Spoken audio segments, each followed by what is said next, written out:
उपस्थित मांगो सत्संग प्रेम माताओं बहनों भाई प्रेम से बोलो हरि शरण। सत्यनारायण व्रत कथा का दूसरा अध्याय शुरू। सूत जी बोले, हे मुनीश्वर, पहले इस व्रत को किस किसने किया? अब मैं तुम्हें इस विषय में बताता हूँ, सुनिए। बहुत ही रमणीय स्थल काशीपुरी में एक बड़ा ही निर्धन ब्राह्मण रहता था।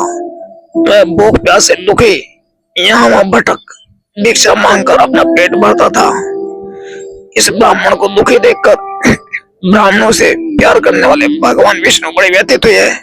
फिर एक दिन वे बूढ़े ब्राह्मण का वेश धारण कर पृथ्वी पर आकर उस ब्राह्मण से बोले, हे विप्र, तुम इतने दुखी होकर इस पृथ्वी पर क्यों भटक रहे हो?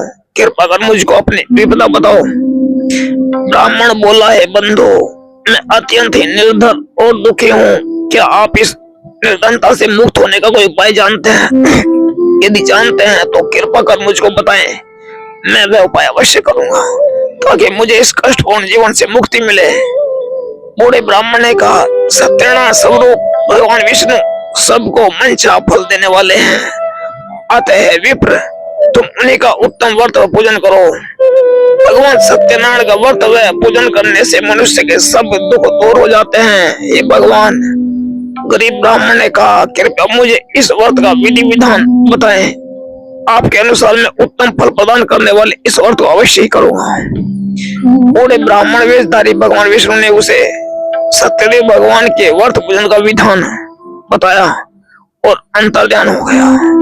निर्धन ब्राह्मण ने मन ही मन में संकल्प लिया कि वह बूढ़े ब्राह्मण द्वारा बताया गया व्रत अवश्य करेगा। इन्हीं विचारों के कारण उसे रात भर नींद नहीं आई। दूसरे दिन वह इस संकल्प के साथ भिक्षा उठाने के लिए निकला कि आज जो कुछ भिक्षा मिलेगा उस समय सत्यनारायण जी का व्रत पूजन करूंगा। उस दिन उसे भिक्षा में काफी धन प्राप्त हुआ।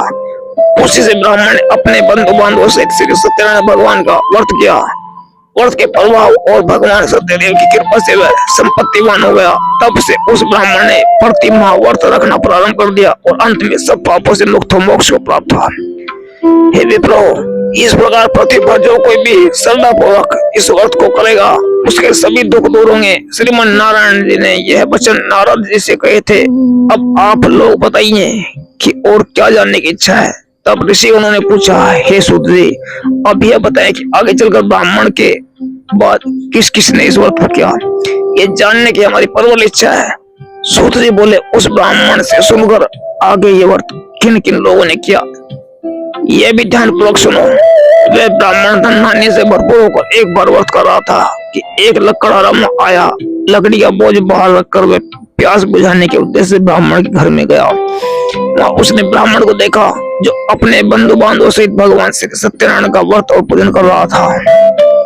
वह सब देख लकड़हारे को बड़ी उत्सुकता हुई। उसने ब्राह्मण को प्रणाम करके पूछा, हे प्रभु, हे ब्राह्मण देव, आप यह किसका पूजन कर रहे हैं और इस पूजन का क्या फल मिलता है? कृपा कर विस्तार पूर्वक मुझे बताएं।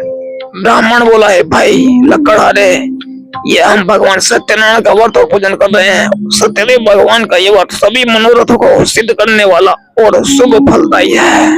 उन्हीं की कृपा से मेरे घर में सब धन धान्य और सुख वैभव है। यह जानकर लकड़हारा बहुत प्रसन्न हुआ। वह प्रसाद ग्रहण करके तथा जल पीकर बाहर आया और अपना गट्ठर उठाकर लकड़ी बेचने के लिए शहर को चल दिया। रास्ते में चलते चलते उसने सोचा कि आज यह लकड़ियां बेचकर जो भी धन प्राप्त होगा उससे मैं भी भगवान सत्यनारायण का व्रत और पूजन करूंगा। यह संकल्प करे वह उस बस्ती की ओर चल दिया जहां नगर के अमीर लोग रहते थे। भगवान सत्यनारायण की ऐसी कृपा हुई कि उस दिन उसे लकड़ियों के दूनी दाम प्राप्त हुए। लकड़हारे ने प्रसन्न होकर पके केले, शक्कर, घी, दूध और गेहूं का आटा सवाया बनाकर खरीद लिया। अपने घर की ओर चल पड़ा। लकड़हारे ने अपने भाई बांधवों सहित विधि पूर्वक भगवान का व्रत पूजन किया। व्रत के प्रभाव से वह पुत्रवान और धनवान बन गया। फिर इस लोक में विचिर काल तक सुख भोग कर अंत में भगवान सत्यनारायण की कृपा से उनके लोक में चला गया। श्री स्कंद पुराण के रेवाखंड की सत्यनारायण व्रत कथा द्वितीय अध्याय पूर्ण हुआ। बोलो सत्यनारायण भगवान की जय। अब श्रीमन नारायण नारायण नारायण लक्ष्मी नारायण नारायण। अब आप श्री सदगुरुदेव के स्वास्थ्य के लिए स्वास्थ्य बुलाए मंत्र का जप करेंगे मेरे साथ। बोलो अच्युतानंद गोविंद नाम उच्चारण बेजान संति सकल सत्यम सत्यम वदाम्यहम्।